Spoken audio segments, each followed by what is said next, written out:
for a destination. I realized quickly when I knew I should that the world was made up of this brotherhood of man, for whatever that means. And I tried, oh my God, do I try? I try all the time in this institution, and I pray, oh my God, do I pray? I pray every single day for revolution.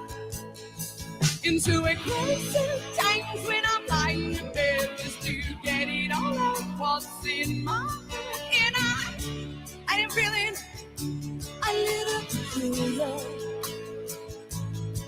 Into a week in the morning and I step outside and I take a deep breath and I get real high and I scream from the top of my lungs, what's going on? And I say, hey, yeah, yeah, hey, yeah, yeah.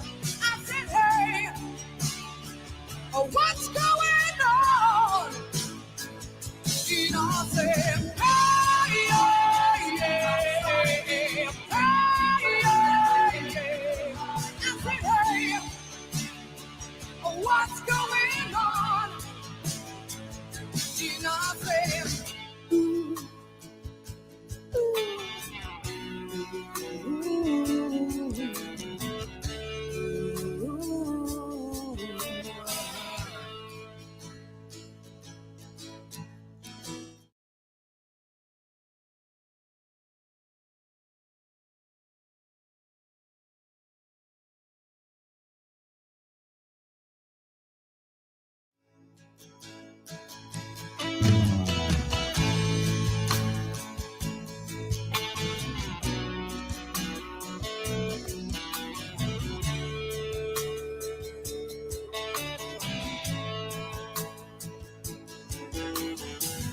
25 years and my life is still trying to get up that great big hill of hope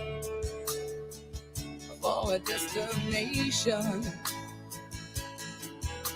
I realized quickly when I knew I should that the world was made up of this brotherhood of man, for whatever that means. And I tried, oh my God, do I try?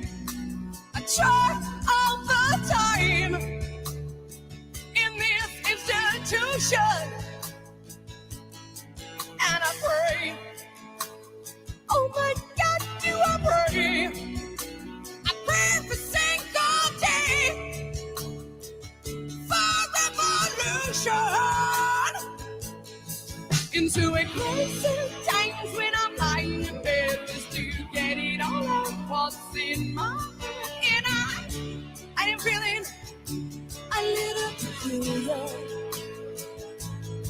Into a week in the morning and I step outside and I take a deep breath and I get real high and I scream from the top of my lungs, what's going on? And I say, hey, yeah, yeah, hey, yeah, yeah. I said, hey,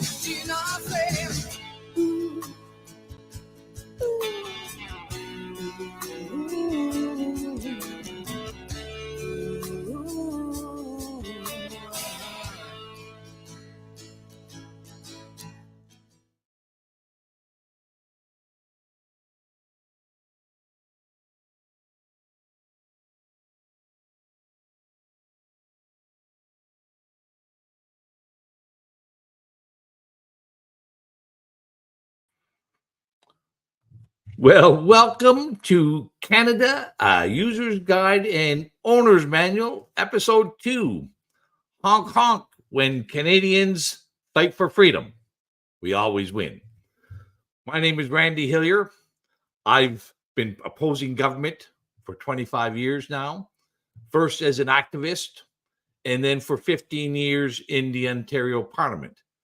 Many of you will know that I was the first elected representative in Canada to oppose the COVID mandates and the state of emergency. And during these past 25 years, it's become painfully obvious to me that many Canadians have very little knowledge or understanding of our rich and colorful history of protests and rebellions. Indeed, I would say many Canadians know American history better than our own. And that's for a few different reasons. One, of course, would be that we live right beside the largest economy in the world, the United States.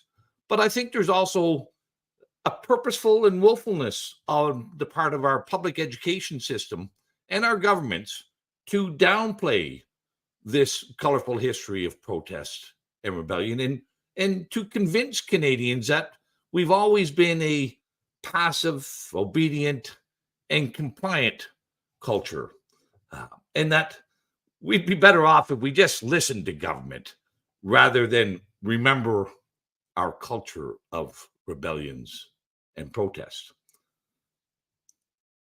COVID wasn't the first time that our governments conspired with corporate interests to exploit Canadians and to diminish our freedoms.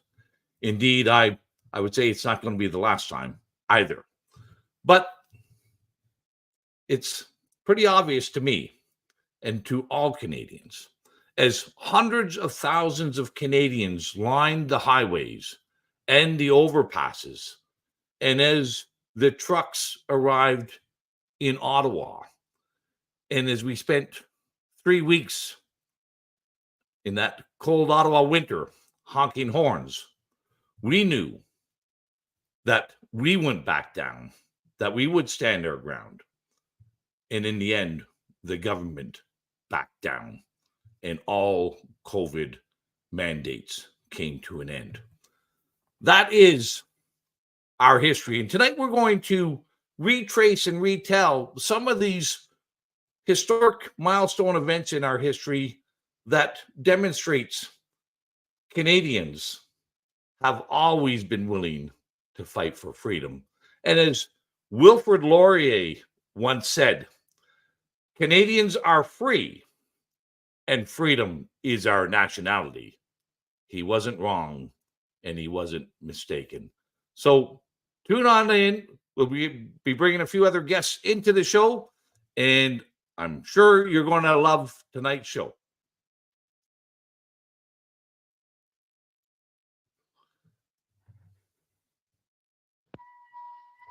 Welcome to Canada, a user's guide and owner's manual. Many people want to fix this broken down machine called government. So join with me every week as we create an owner's manual to help people understand what these parts are, how they're supposed to fit together, and how to troubleshoot, maintain, and fix this broken down machine.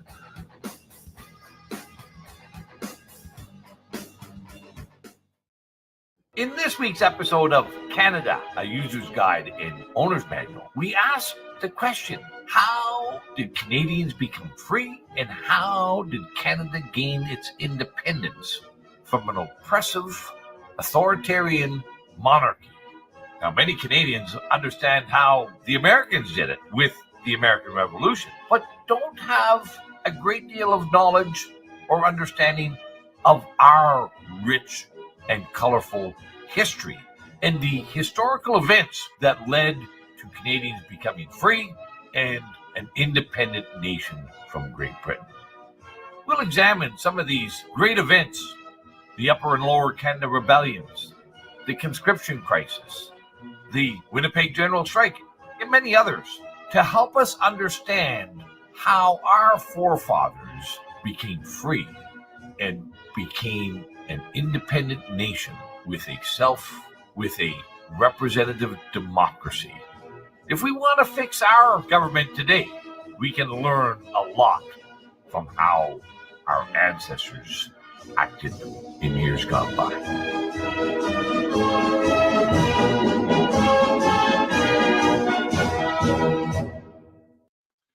Well, joining with me tonight is a good freedom fighter, good friend, Sean McCrae. He's been farming, his family's been farming in Glengarry County for nearly 200 years. Sean has been on many tractor protests with me and has blockaded a few government buildings in between with the Lanark landowners and our back off government. This land is our land protests and the rural revolution about 20 some years, near 25 years ago. Welcome, Sean. Thanks, Randy. Got the sign here. We still have those up as well. And also joining us tonight is a member of the newer generation of freedom fighters. Once again, Lee Stewie is joining me for the live stream, and Lee has been a strong advocate for freedom and in the independent news. And thank you very much for joining with us, Lee. Thank you very much for having me. I really enjoy these shows that you have, and I think they're very educational and yeah. So before we jump right into it, I'm going to just do a bit of housekeeping in case you missed the first episode. I'm just going to let people know how this is going to work. So the last portion of the stream, Randy's going to be answering some of your questions that you have submitted to his website, randyhillier.com/ask-a-question. But if you didn't get a chance to ask a question before the stream, you can send in a super chat and we'll get to those at the last portion of the stream. And also, if you want to say hi to Randy in person, you can do so and get together with some like-minded people. There's going to be an event on November 3rd in Alexandria. It's a potluck dinner at 4 p.m. And then also November 9th with Maxime Bernier in Burlington. So that would probably be a good time as well. I mean, hey, there's food. You can't really go wrong, right? Well, thank you very much, Lee. And also just make a note that it was wonderful to see so many people joining the stream tonight, again, from coast to coast. The names were popping up fairly quickly, and I didn't get to track them all, but thank you very much for joining us from coast to coast.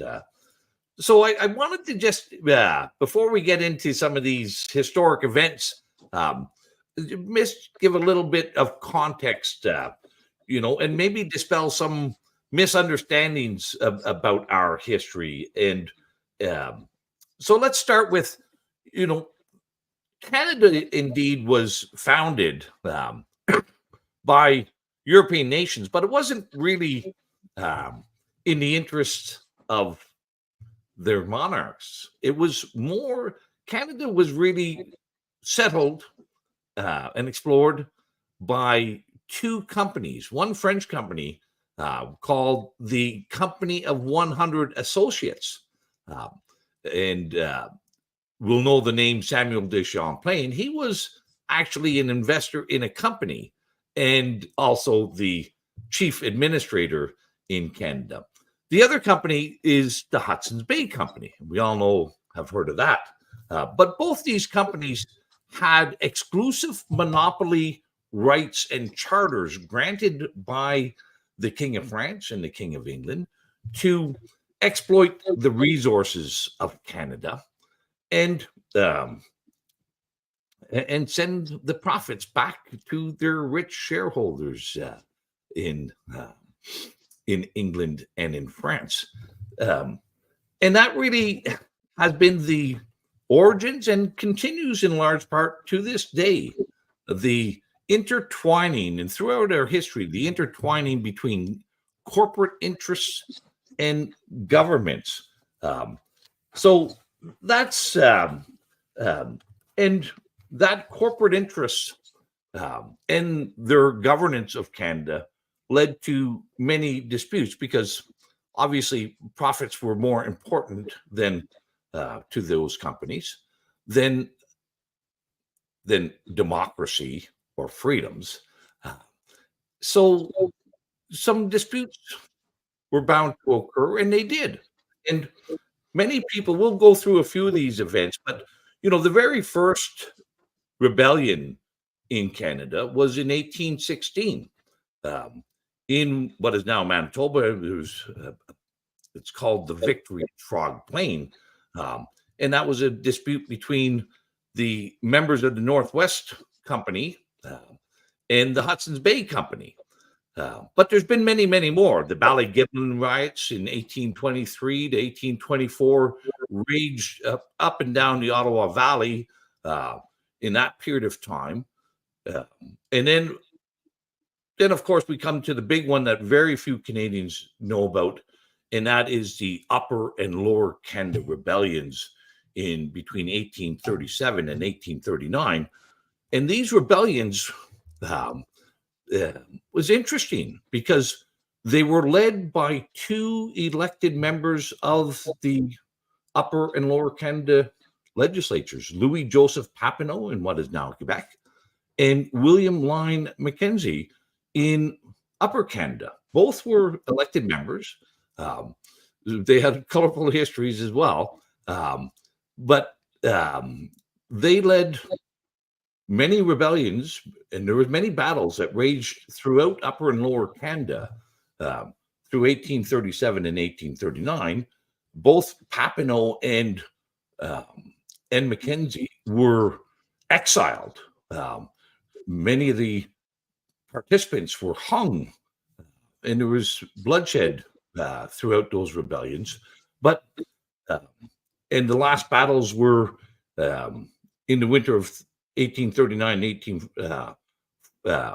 the winter of 1839.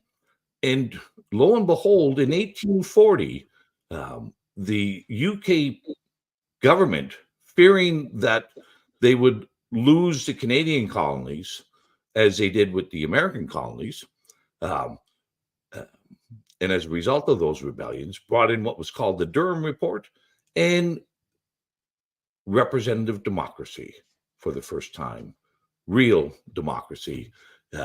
And they reorganized the colonies into Canada East and Canada West.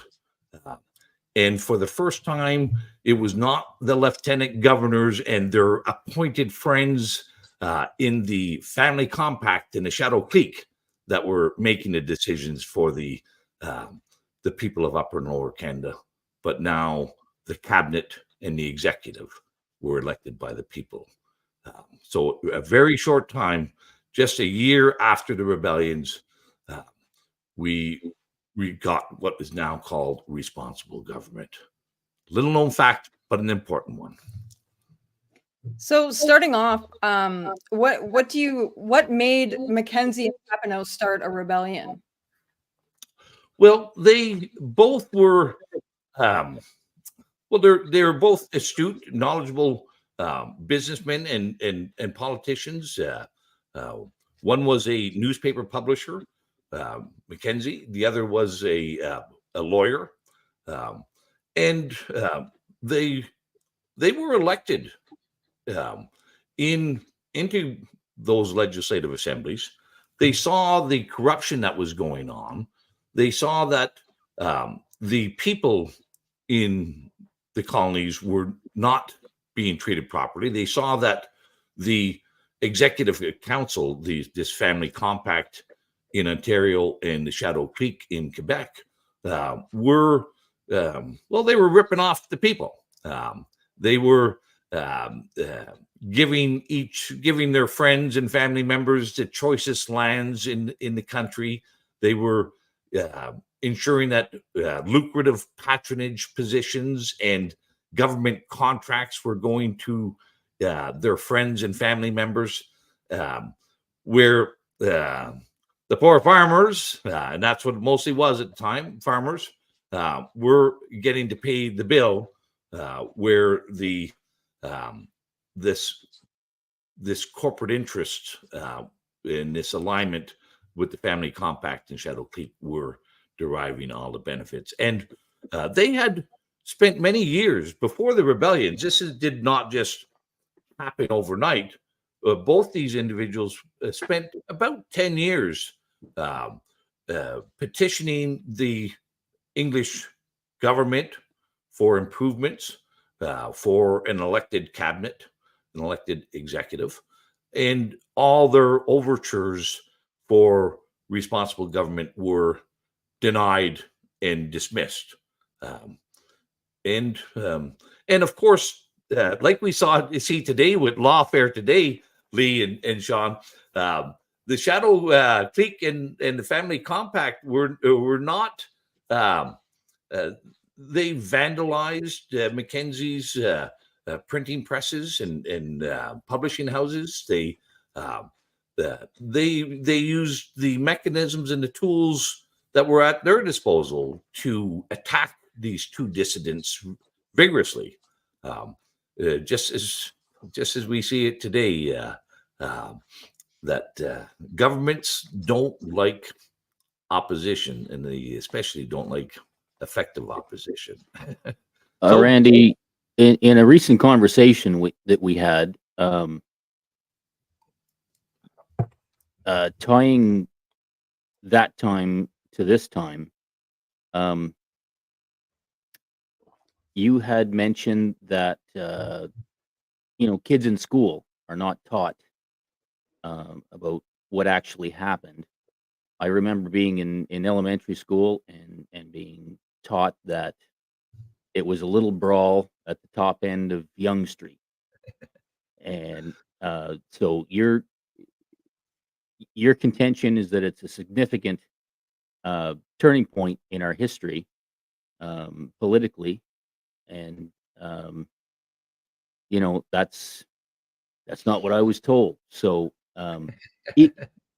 probably this current generation is probably not learning anything at all about it. I'm sure of that. Yeah, that is one of the ways that they've downplayed these rebellions and their importance.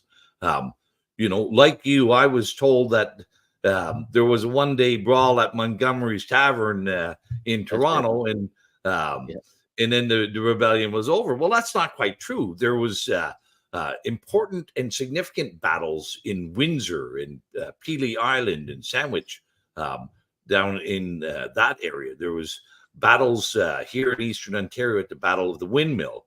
And many of these battles would have hundreds and hundreds of militants on each side, fighting for many days. The Battle of Chateauguay in Quebec was another very significant and important battle during the rebellions.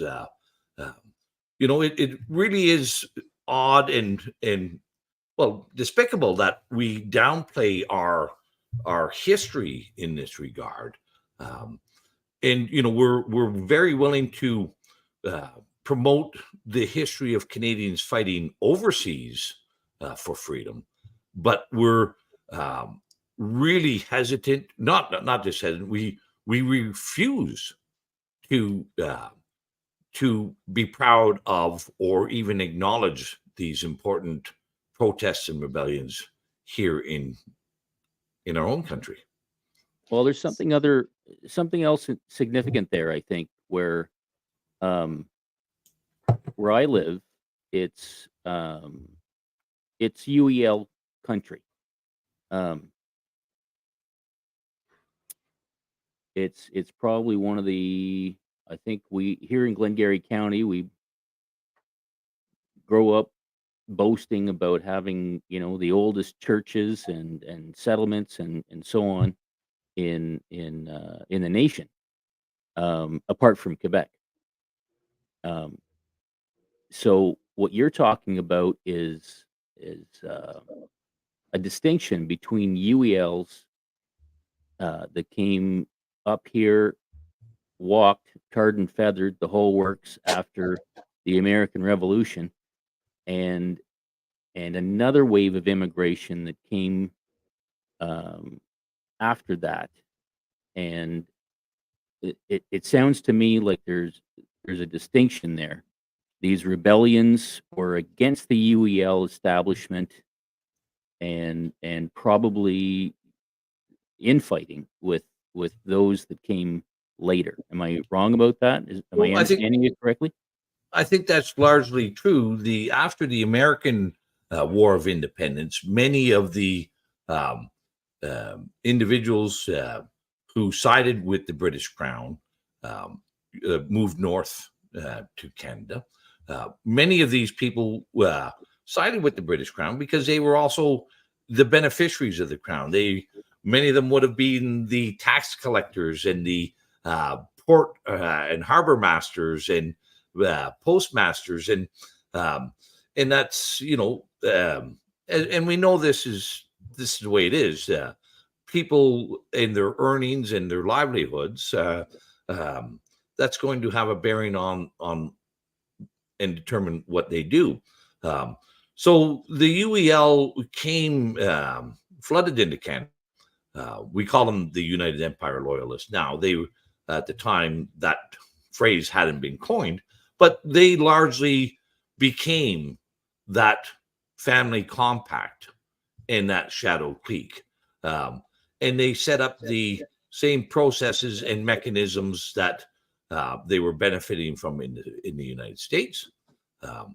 And then as more and more immigrants came into Canada from an impoverished life in the Highlands of Scotland and from Ireland, these people were they were a second tier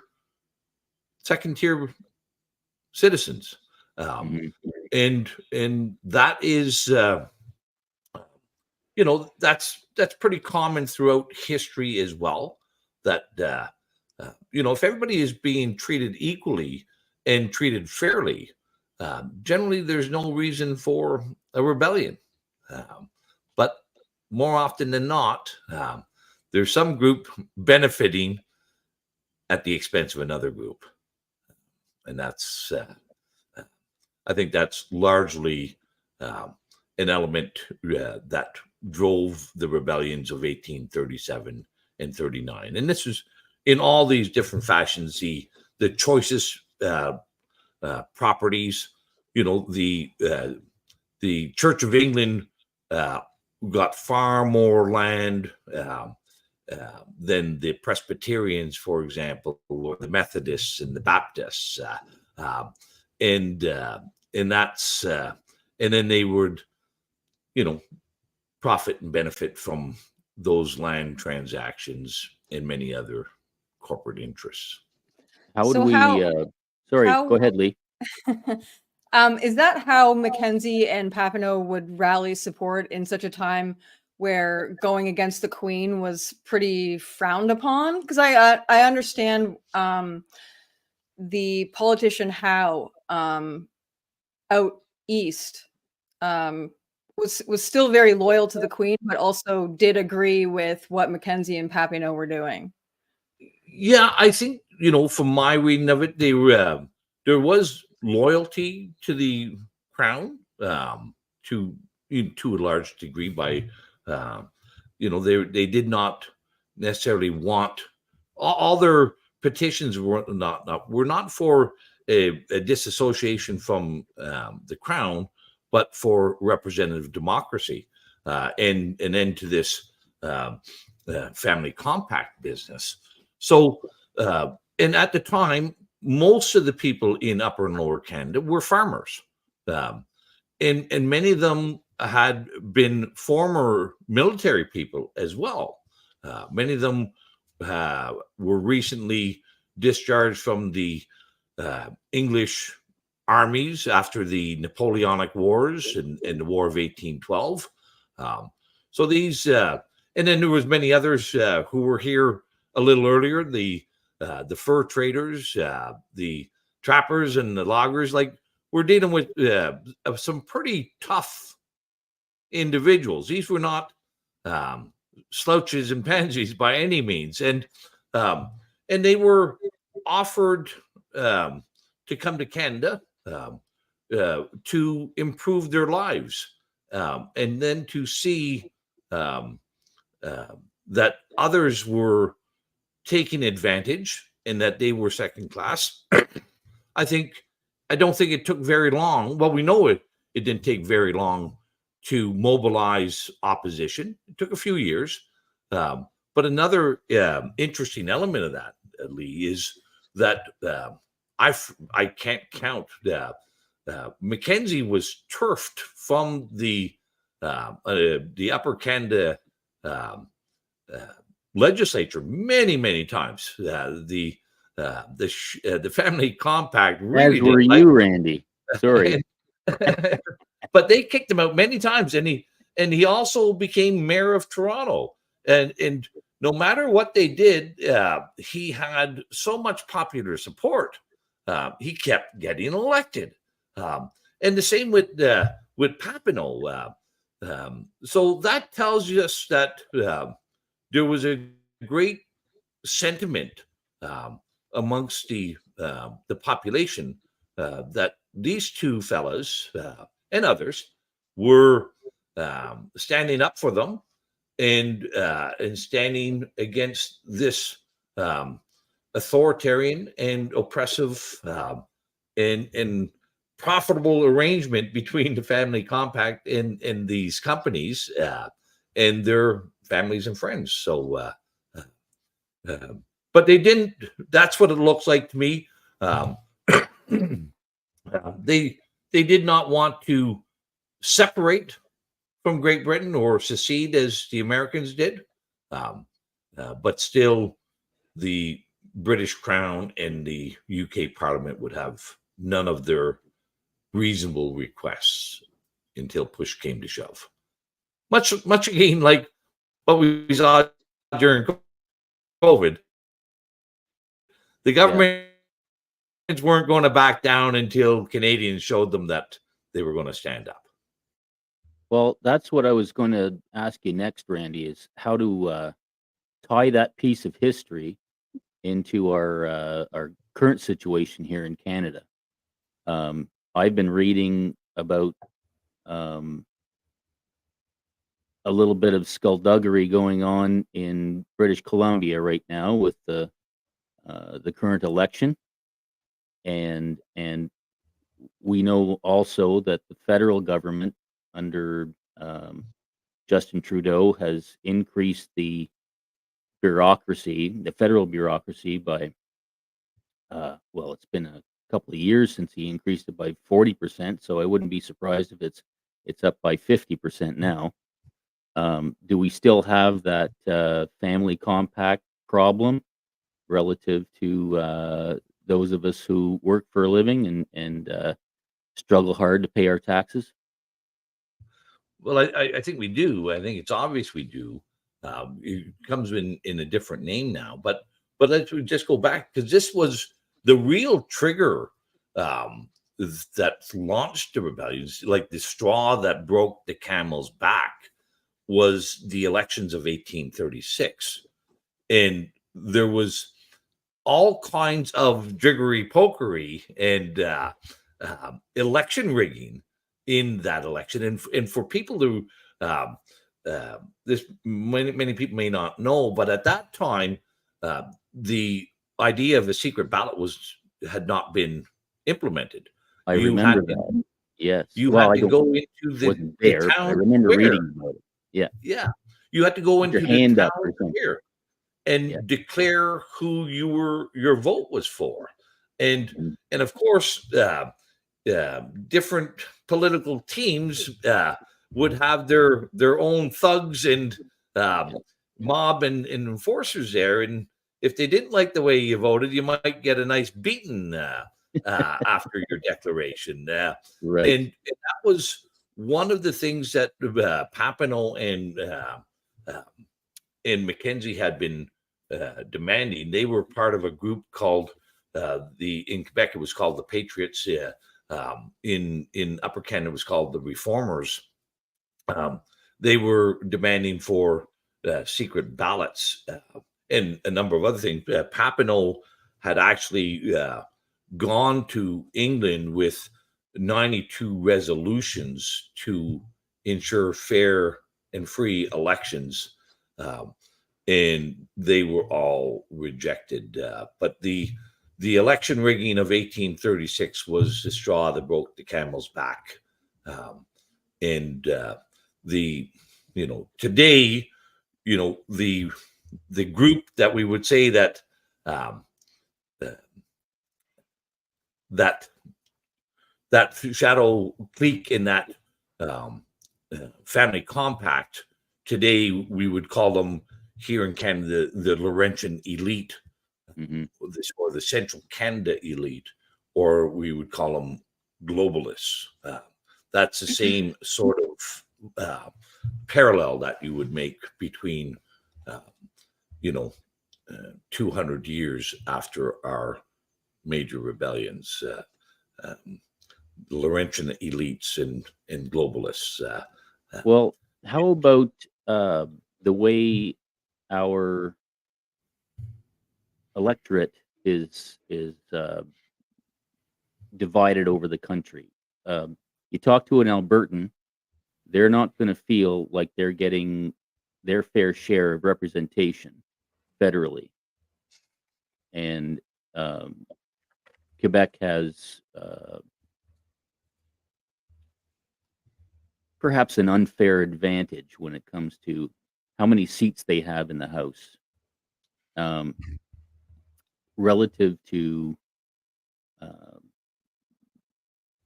an Albertan's contribution to national GDP, or Ontario too. I think we've got this immigration issue, and it's in the press quite a bit. How are those numbers being apportioned according to these old ideas of proportional representation? Well, I think there's, whenever there is conflict, whenever there's, as I said earlier, if people are not feeling that they're being treated fairly, or that there are some people gaining an advantage that the government or the authorities or the powers to be are favoring one group over another, that is obviously a recipe for, first off, conflict and disputes. And if it gets amplified, or if it doesn't get resolved, eventually it will resolve in or result in further protests and escalate to rebellions. But I think we'll get into the current stuff a little bit later, because I think we can draw parallels through a number of these historical events with what's happening in Canada today. Okay. So earlier on, you mentioned about the rebellion of the Upper and Lower Canada kind of being downplayed in schools, and that the rebellion wasn't successful. Were they successful, and what can we take away from their bravery to act against the corporate government? Oh, the rebellions were absolutely successful. As I said, within a year of the end of the battles or the end of the rebellions, Lord Durham was commissioned, sent over from the UK to speak with the people here and to find a resolution, because I think the powers be in the UK knew that if they did not do something soon, it was in very, very likelihood that the Canadian colonies would have their own war of independence. So immediately, Durham took a very short period of time to issue his report. He even traveled to the United States to meet with Mackenzie and to get Mackenzie's view. He was in exile at the time, and he met with Papineau, and within that year they abolished the colonial administrations of Upper and Lower Canada, created Canada East and Canada West with a single parliament, and they also removed the appointed executive councils in each of the colonies, and went to an elected cabinets for the very first time. So, like, that's a pretty big milestone, a pretty big step, and it happened in 1 year, within 1 year of the rebellions. So, to suggest that these things were not important or not successful is an absolute falsehood, and goes against the grain of facts and truth. And of course, if that step hadn't been taken, that was a necessary step, because not long after, of course, we would have all the these former colonies, confederate together in the formation of Canada with its own, well, it was a nascent, but it was still with its first own British North American Act, which served as a constitution and began the complete removal of the Great Britain from the affairs of Canada. So that's it really is what they're teaching our kids in public education is more false than true, in my view.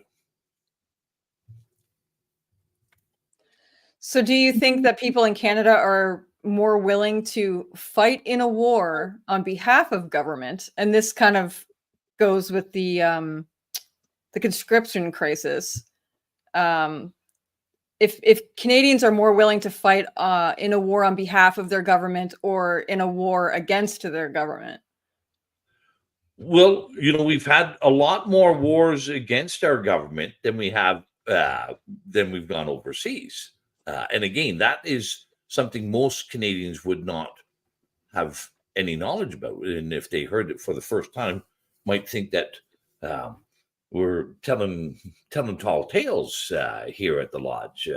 But it's true. We've had far more engagements, military engagements in Canada than we have had overseas. But, again, this goes, the conscription crisis is another really, really great example of Canadians fighting for their individual freedoms and the culture of Canadians.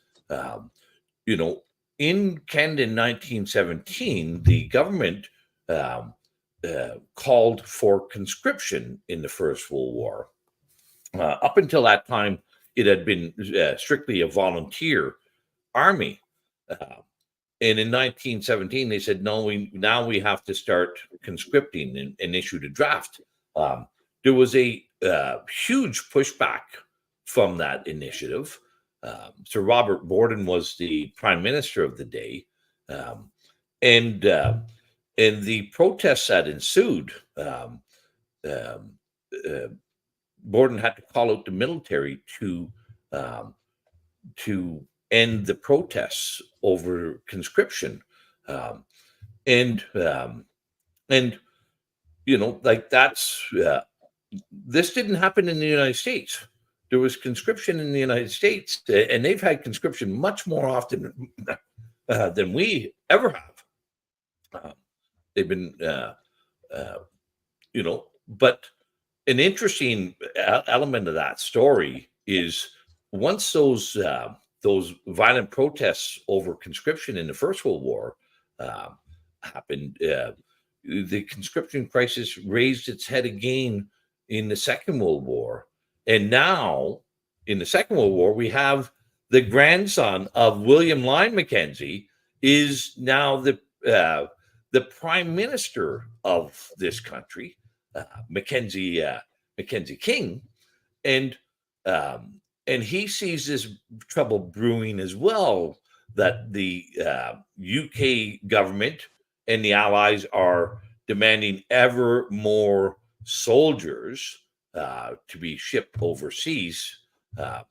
And Mackenzie King was I think it was in his blood as well, this recognition of freedom, being the grandson of William Lyon Mackenzie. And he came up with one of the most craftiest and most unintelligible slogans, political slogans in Canadian history. And he said, conscription if necessary, but not necessarily conscription. And at the end of the day, he was able to, he came up with a policy that you could be drafted into the army, but you could not be sent overseas without your free and informed consent. So he realized that, and I think he recognized that he learned a good lesson from the first conscription crisis. He knew that Canadians meant what they said, and didn't want to have another violent period of violence at home. So he managed to thread the needle and compromise. Canadians were drafted.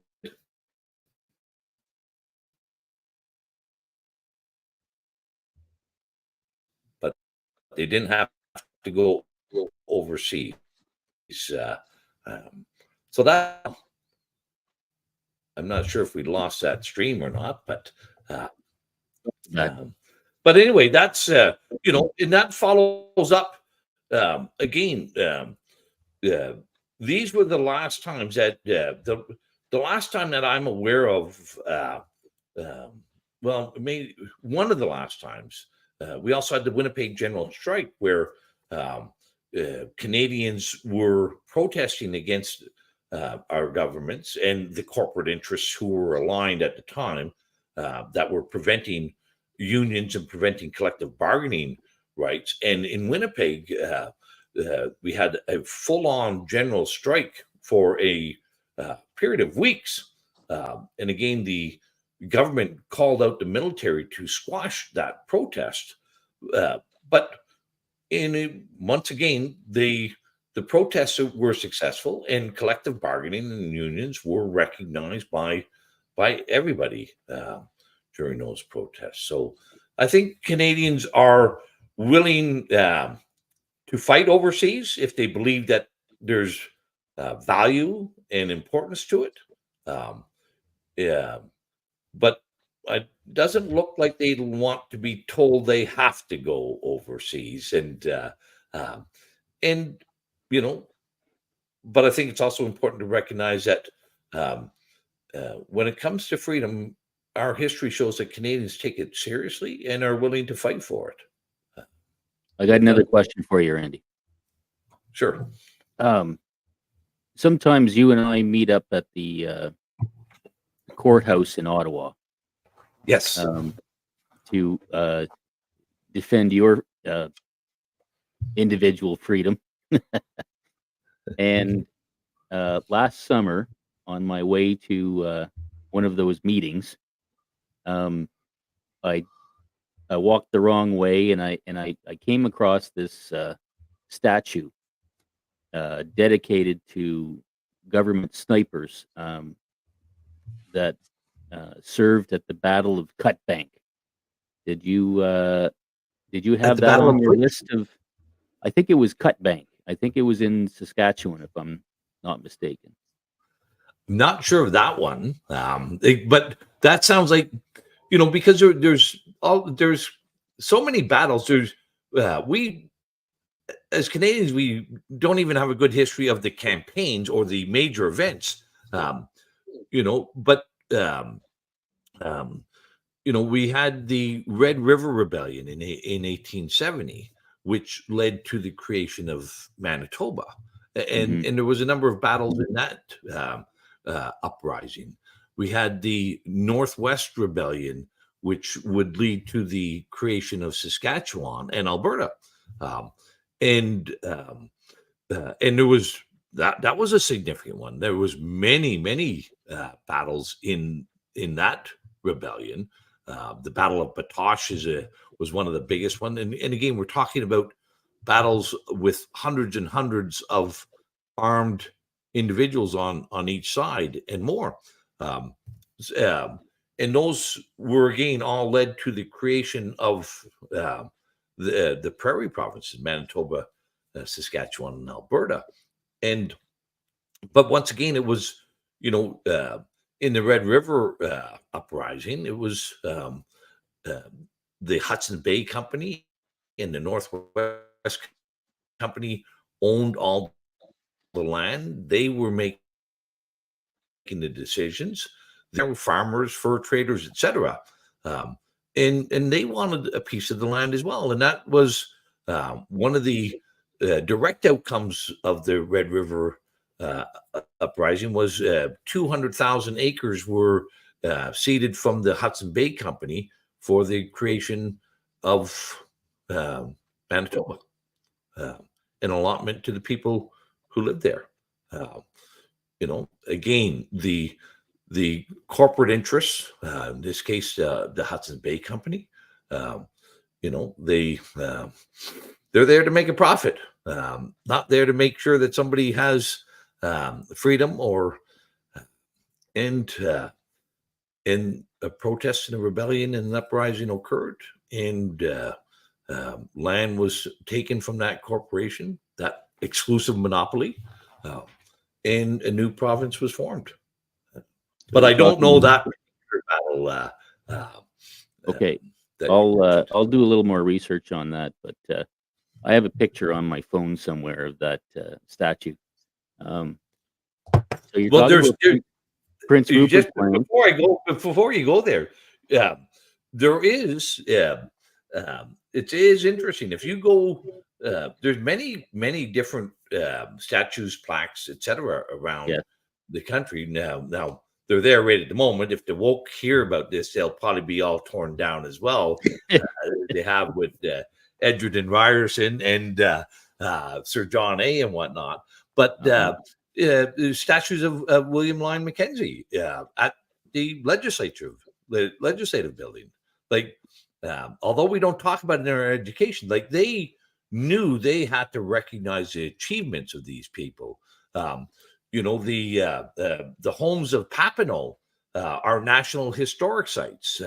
One of them that you're probably aware of, but might not be aware, Chateau Montebello was Papineau's original farm. And that's for people from farther out might not know that name, but it's on the Ottawa River, not far from Ottawa. And Lee, you may know that one from that just prior to the G20 protests in Toronto, that big schmozzle back in 2010, I think it was, or just before that, they had the G7 summit at Chateau Montebello. I was there. Yep. Were you at Montebello as well? Well, no, I've seen it though when I was there for the G7, and that's when they caught the undercover police officers. But yeah, you know what? I had forgotten that, but there was that's right. There was a number of undercover cops that were caught and revealed. Unfortunately, we didn't reveal any of them that were in Ottawa in February 2022, but we know they were there as well. So what do you think the goal is of the government to convince Canadians that we're just like peacekeeping, docile, not rebellious whatsoever? Well, I think, it's control. Listen, we, as much as we want to believe that we live in a free and representative democratic country, and there are elements of truth to that, I think it would be, you'd have to be living in fairyland to believe that our system is not being corrupted and has been corrupted for some time. And control is very important in a predatory system that we have. We saw that during COVID very much, controlling people with fear to extract and exploit as much money from the public purse for the powers to be, and and it wasn't just Pfizer, and it wasn't just Moderna that made off like bandits during COVID. There was a great many corporate interests aligned with the entrenched bureaucracy and with the political parties that made off very handsomely. And listen, we even saw one of the Liberal cabinet ministers, Randy Boissonnault, got caught up. His healthcare business that was receiving huge contracts during COVID, and he was a minister in the Trudeau cabinet. So, and still is. So this is in a predatory system. You want to have control over people, and you certainly don't. You want to, and I think we did this. The government did it very effectively during COVID, but for a while, it convinced Canadians that there was nothing that they could do about it. That they were too passive, too obedient, and you just had to be a victim, and that was the best thing that you could do or be during COVID. From the COVID message, just be afraid, stay in your house, don't meet with your friends, don't have your family over for Christmas or Thanksgiving, don't open up your business. Just suck it up, buttercup, and be steamrolled while we steal all the money and load up your children, grandchildren, and great grandchildren with debts that could never be paid back as they make it off to the bank. So, can I add to that a little bit, Randy? Yeah. So you touched on fear mongering, and also, we saw censorship, so that people were not being informed. It was not impossible, but it was difficult to get accurate information about what was happening in the scientific community, and doctors were being sidelined and having their credentials stomped on, and licenses removed, and so on. So there were a host of strategies that were used to prevent the populace from becoming informed and knowledgeable about what was happening. Was that some kind of accident of the time, or was that strategic? No, that is, and we've come to learn that the our military was engaged in a PSYOP program. David Puglisi from the Ottawa Citizen has written about that, and I don't know if you've been following that story, but he's been a long time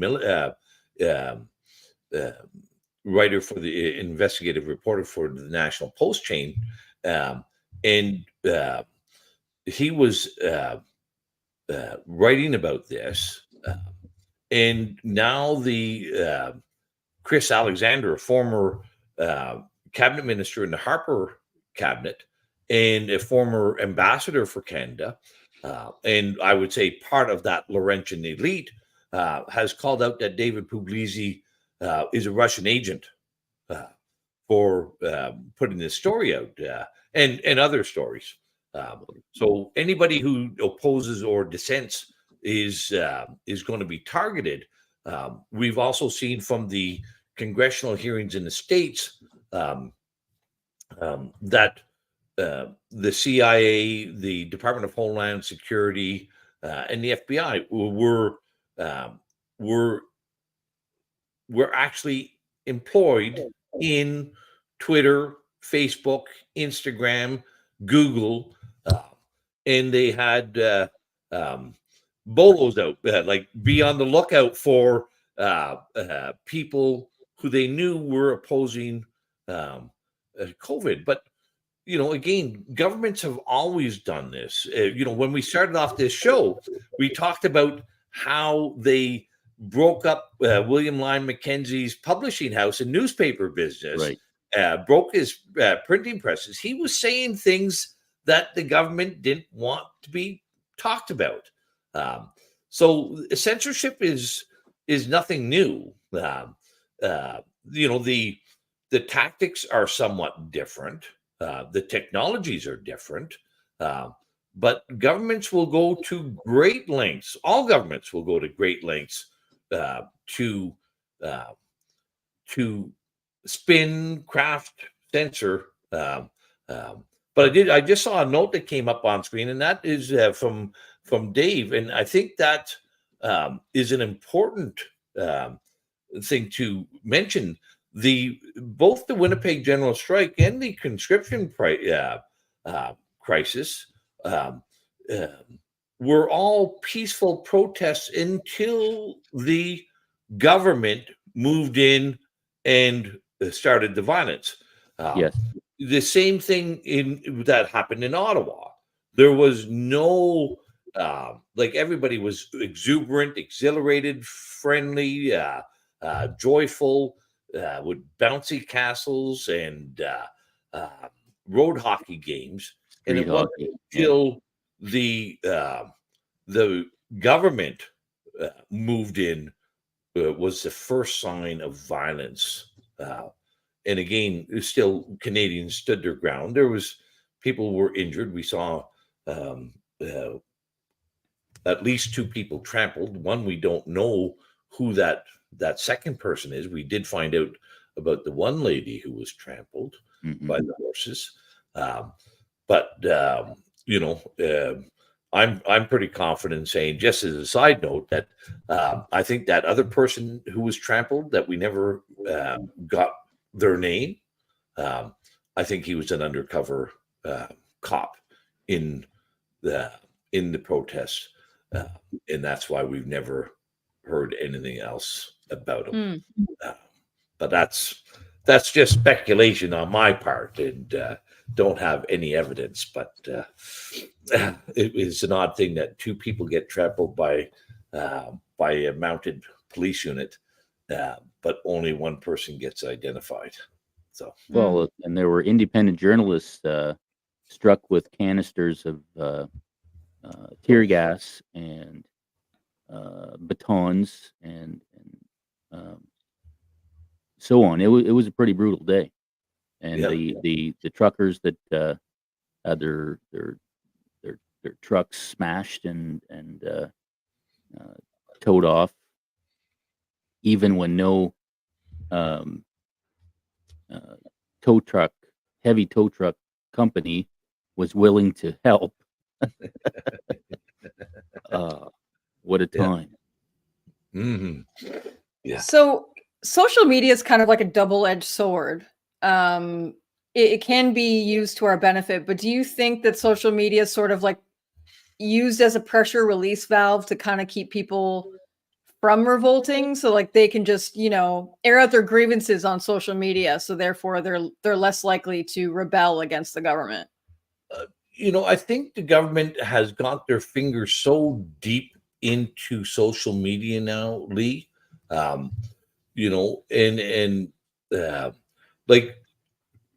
Truly, I don't think, we just saw recently France arrest Pavel, the owner of Telegram.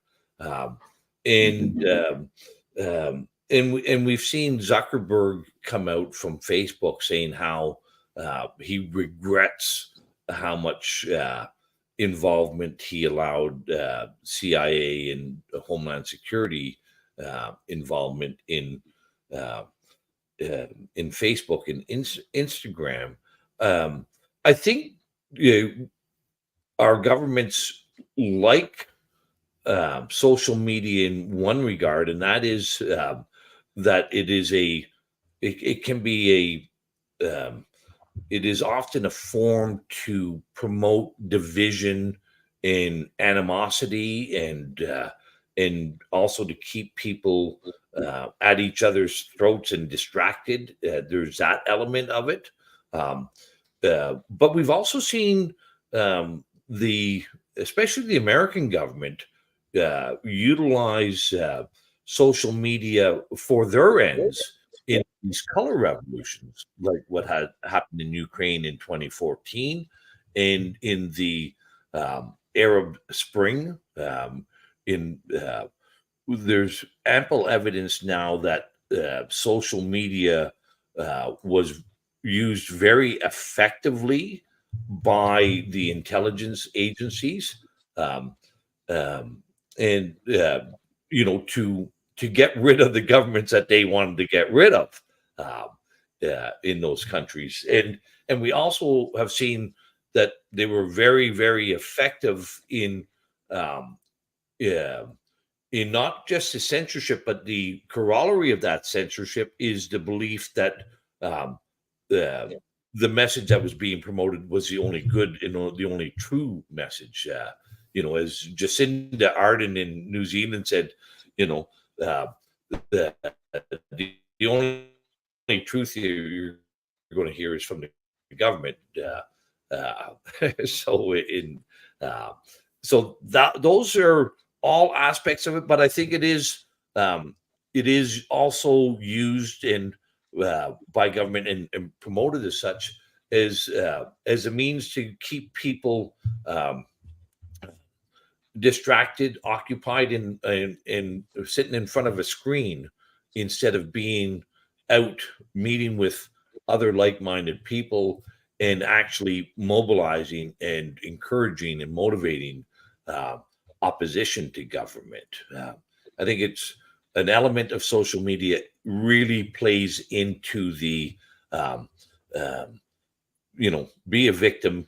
The only thing that you can do is hit the retweet button, and that's the extent of your warrior spirit and warrior culture that they are so um, damn determined to make sure that they try to extinguish in this country. So where do you see Canada going? And do you think that we have another rebellion in us? Well, I think we've been in the midst of a rebellion of some sort, um, for a period of time. I think we're in a period of reform, and um, uh, you know, many, this was one of the great benefits of COVID, Lee. I think everybody can see this, and I'll share from my story. For 15 years, I ranted and raved about the corruption in politics in Ontario, and you could hardly ever get anyone to be motivated. Uh, they always thought that these corruption scandals, well, that's just one off, or that's just because it's the Liberals in power, or that's just because it's the Conservatives in power.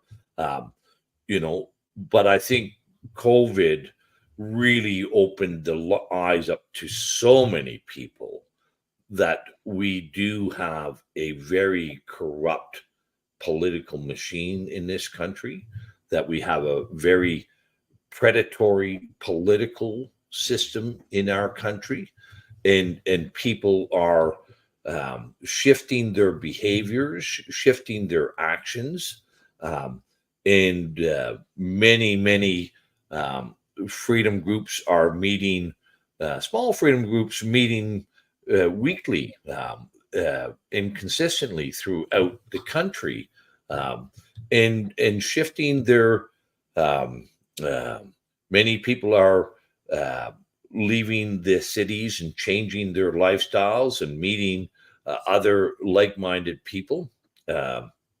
So I think there is a rebellion underway right at the moment. Not a not a rebellion in the typical sense, but or maybe it's better to say a revolution is underway.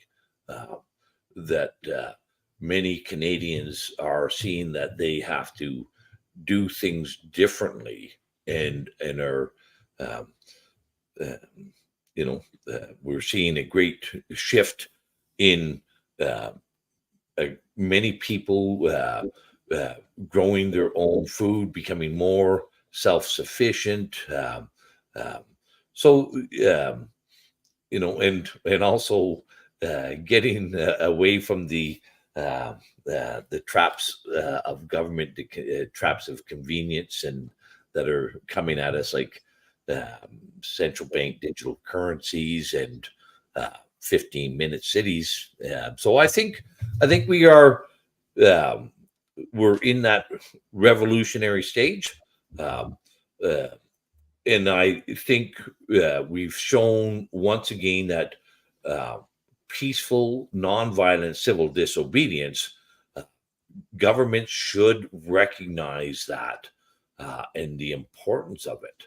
And uh, um, if they don't take up that seriously, if they act like the family compact in 1836 and figure that they can keep rigging elections and rigging the nomination processes uh, and doing people poorly, they could be in a much um, it could be the dynamics can change. And listen, we've seen this. This is not just a something that's happening in Canada. Um, Look at the south of the border. How uh, you know. I think the evidence is pretty clear that there was substantial vote tampering and election tampering in 2020. Um, they were, what we saw just a few months ago with the the American Family Compact, the Democrat Party, um, removed their candidate without any process, and they installed a new candidate without any process. Yeah. And like and just for the first time in my lifetime, not one but two assassination attempts on a candidate for president within weeks of one another. Yeah. And um, the roof was too sloped to protect the former president. So listen, there's uh, Nice photo. where's it going to end? Well, it's as I've often said, governments will governments will learn a lesson. Um, they're either going to learn a good lesson or they're going to learn a bad lesson. Um, yeah, I don't know which one they've learned yet, um, uh, uh, but I think they're going to have to learn another lesson yet before we get anywhere close to um, a free, fair, just democracy uh, in this country, and begin to limit the uh, the corruption within this predatory system. You and Lee have both made good points. I think that there is a temptation, born perhaps of laziness, to just be a keyboard warrior, and take out your frustrations in that echo chamber that somebody on the chat mentioned. Twitter, Facebook, whatever. However, I think it can't be ignored either that social media represents a much more diverse cornucopia of information that it's up to the individual citizen to process it. I remember being a teenager, and at 6 o'clock we ate supper at the kitchen table, and Max Keeping told us the news, what was going on at Parliament Hill, what was going on around the world, and so on. And that's totally different anymore. And it's true that we're geared to probably follow the sites that we prefer. That echo chamber where we shy away from political opinions we don't agree with, and we gravitate toward the ones that we do. But at the same time, it's all accessible, as long as we don't allow government, which it's trying to do right now, to interfere with our access to that information. There's no question are the Canadian media now are on a government lifeline. The mainstream media would not exist without and it's not just the direct subsidies that Trudeau announced. It's also the governments are the main source of ad revenue for many of our mainstream media. It's and also the CRTC and the ability for government to regulate or remove licenses on the airwaves or radio stations. These are all threats. So the media has become beholden to the federal government. They're no different, in my view, than the former USSR state media, Pravda and TASS. And clearly, we've also seen as the mainstream media's influence has waned and the audience levels have declined, more and more people are seeking other venues to find information. And and again, many of us still have to be cautious about what we say on social media, because we'll be deplatformed, and many have. But most of us, I think, are learning what we can say, or finding those other platforms where there's a far greater latitude on them, like Rumble and others. So I think that's I believe the influence of the mainstream media will continue to wane. The influence of the alternative media and other hosts, whether it's Rogan or Tucker or all these great podcasters are putting out some really significant content, and that's why we're learning these things, that what has happened with the CIA, the Homeland Security, FBI's involvement in media. Like, there's that great fella Mike Benz has done a great job revealing how the deep state is deeply entrenched into the internet and into the media. So those are all good elements, but we'll see. We've got some big events will be happening. I understand there's a little election down in south of the border in a few more days. That's going to be interesting. Yep. And and we we didn't. The Conservatives didn't win. We finally had a premier. This is important, and it's I'm often very critical of Conservatives, especially I'm just critical of all political parties, but we did see an interesting thing in BC. We had a leader of the BC Conservative Party actually speaking truthfully about vaccines and COVID. He may not have gone the complete distance, but he did really good, in my view, and came up a couple seats short from the looks of it. But that's a good sign, because that's really, in my view, the first candidate for premier of a province that has been speaking truthfully about what happened during COVID. So that's a good sign. It's important to keep the pressure on, right? Yeah, absolutely. So we've reached the question period portion of the stream. We're in the last few minutes here. And so if you have a super chat, I suggest sending it in sending it in now. So yeah, we have a couple of questions from the website, which is randyhillier.com/ask-a-question.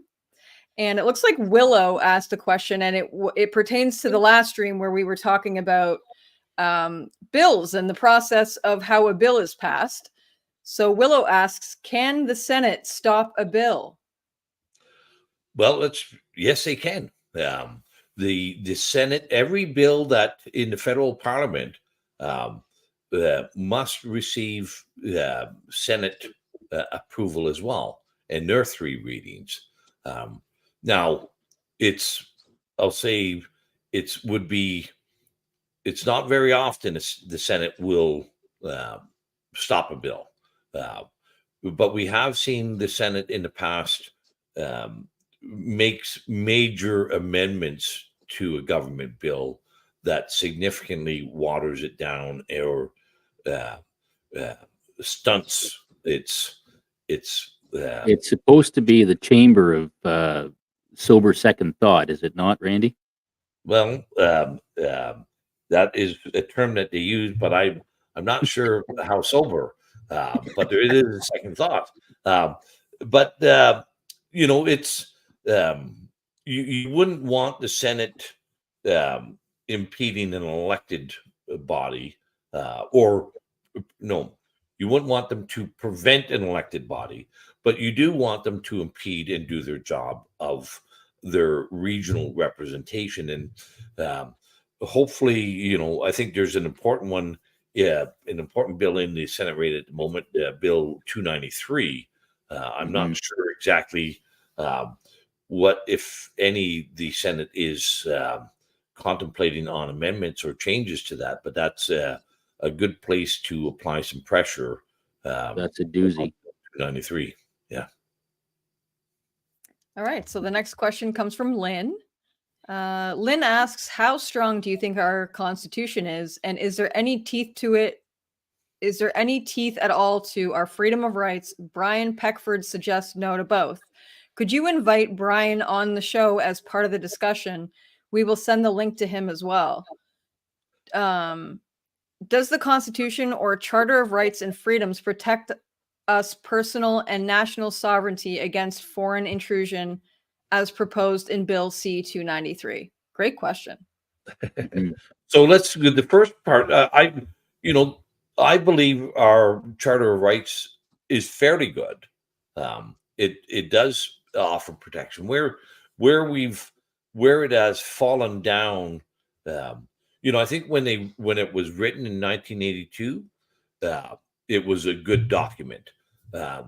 Where we've fallen down is that the integrity of the people upholding the laws are where it's really fallen down. So the great mass of judges who have come out of the woke liberal arts academia, and same with a great many of the elected representatives, politicians coming out of woke left academia, And I think also just the overall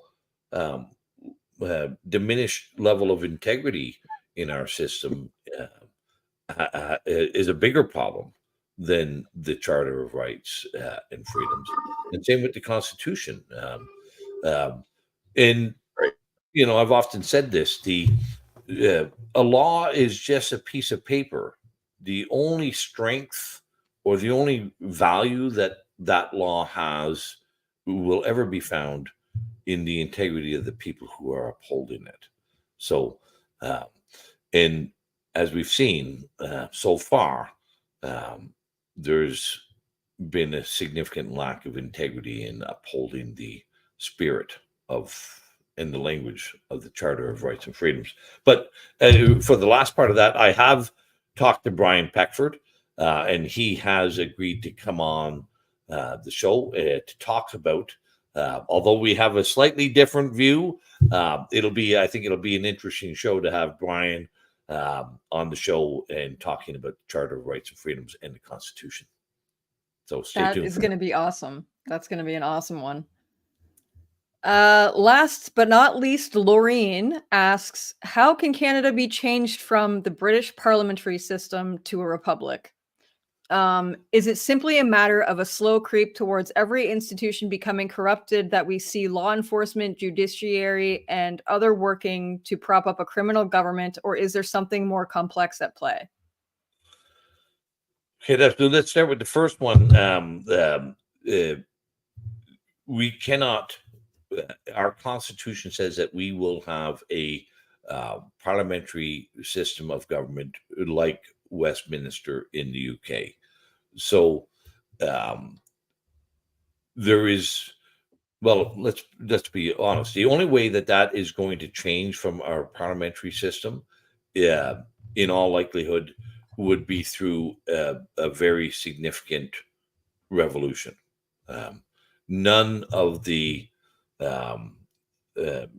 our provincial premiers, or the likelihood of any of provincial premier and the prime minister wanting to change that system. That's politicians don't do things like that. They do things that benefit them, not. So that won't happen unless there was indeed a revolution, in my view. And but I don't think that is. Also, I might add that it's not that our system, the design of the system, that is causing the problems in our country. It's much bigger than that, in my view. Can I add something real quick, Randy? Yeah. One of my favorite quotes is an American. He was a judge and judicial scholar, learned hand. And he said, "Liberty lies in the hearts of men and women. When it dies there, no constitution, no law, no court can save it. No constitution, no law, no court can even do much to help it. The spirit of liberty is in the spirit which is not too sure that it is right. The spirit of liberty is the spirit which seeks to understand the minds of other men and women. The spirit of liberty is the spirit which weighs their interests alongside its own without bias." So essentially, the Constitution works so long as we recognize it, both as individuals and as court systems and as politicians. But if we choose to ignore it, then it's not going to work at all. Well, it's exactly the same as our own individual freedoms. You have to. Your freedoms will not exist if you're not willing to defend them. Right. That's the way it is. There is a term or an adage, that freedoms can never be taken away. They can only ever be surrendered. And I think that's true. It's so all those things are, um, I believe, axioms, and um, if you want to have freedom, you're going to have to defend it. If you want to have good laws, um, you'll have to uphold those good laws. I think I saw someone in the chat go all the way back to Roman times. Yeah. Um, it's not a new thing. So No. What was that second part of that question, Lee? Oh, here it is. Um, Is it a matter of a slow creep towards every institution becoming corrupted that we see law enforcement, judiciary, and others working to prop up a criminal government, or is it something more complex at play? good question. well, I think that the very first part of that is very true. It has been a very slow incremental creep, and it has infected. It's been a cancer that has infected every institution. Um, like, and it's not just the big institutions as is in that question, like law enforcement and judiciary. Um, look at our library boards having drag queen shows for little kids. Every institution has become corrupted. With our hospital boards who wouldn't allow and won't allow people to receive a transplant if they've not been vaccinated.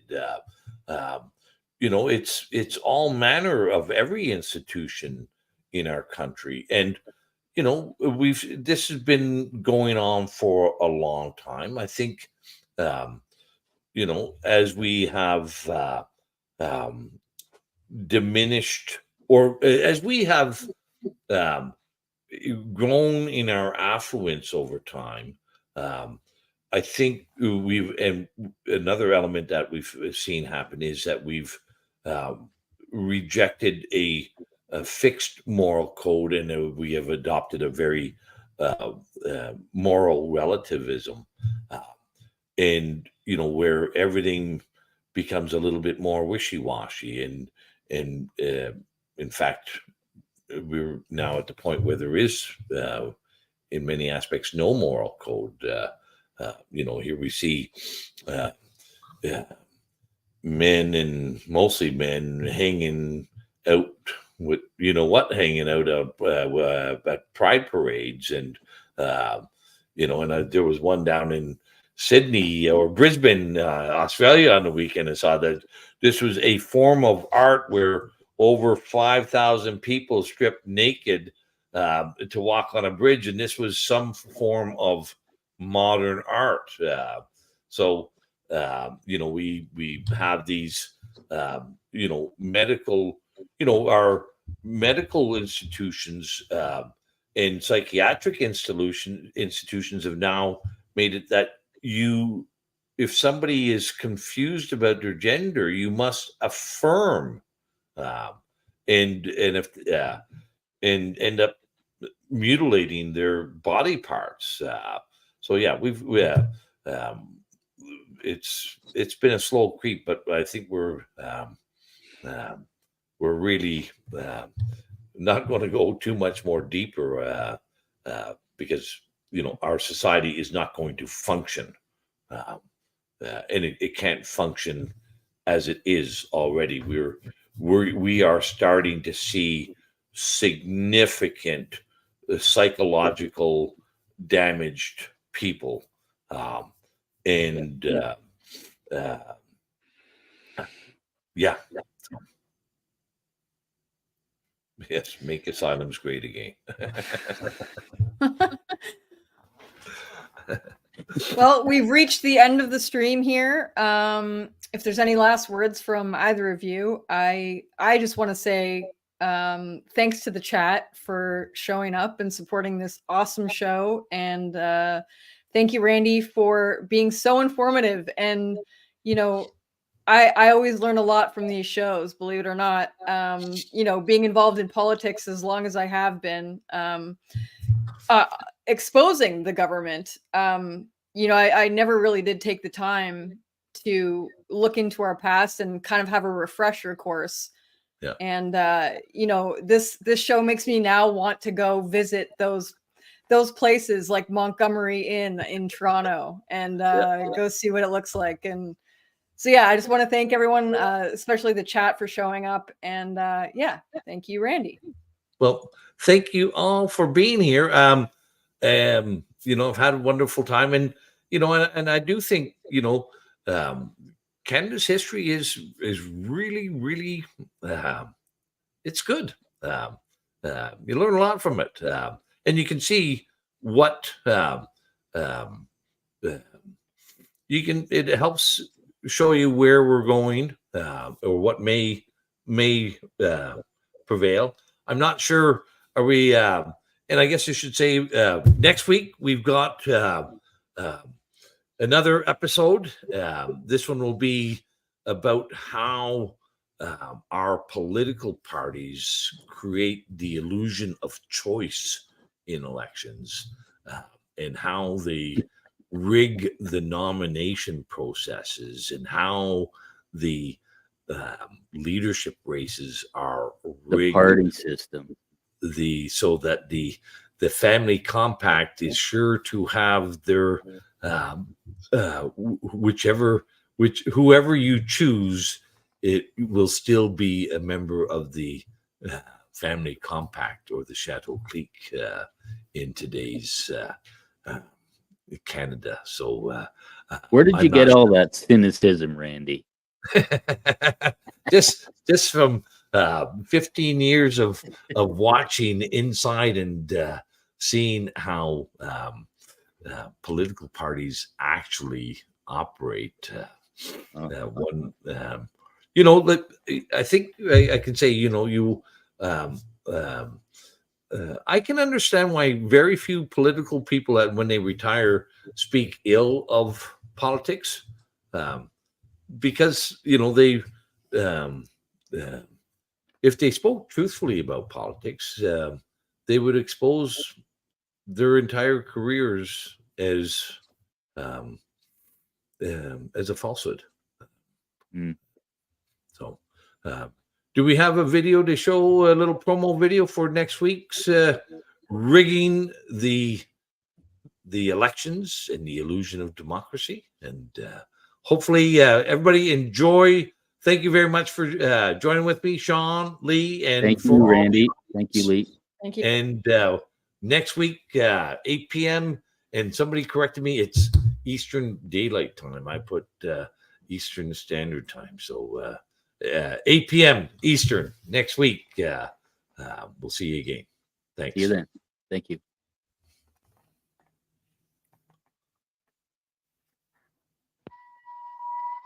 Welcome to Canada, a user's guide and owner's manual. Many people want to fix this broken down machine called government.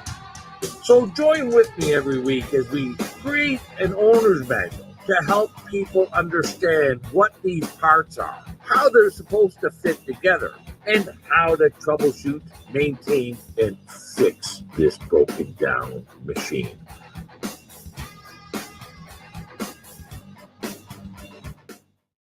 Welcome to another edition of Canada, a user's guide and owner's manual.